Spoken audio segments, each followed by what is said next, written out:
Phone में देखे हंस कर रहे हो? अरे किससे बात कर रहे हो? अरे किसी से नहीं। फोन दिखाओ। अरे मैं तो सिर्फ रील देख रहा था। देखा, अभी तुम्हारा दिखाओ। शक कर रहे हो मुझ पर? नहीं।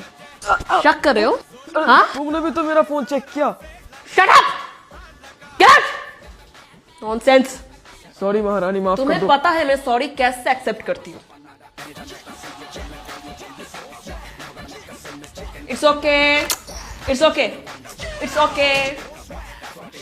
बेबी सुनो ना, अगर हमारा बेबी गर्ल हो तो उसका नाम गुनगुन रखेंगे, ठीक है? 9 महीने पेट में मैं रखूंगी और नाम डिसाइड करोगे तुम। How dare are you? मेरा भी तो हक बनता है ना। Shut up! डमास!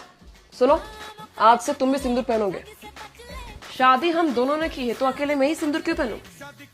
आज से तुम भी सिंदूर पहनोगे, समझे? परफेक्ट।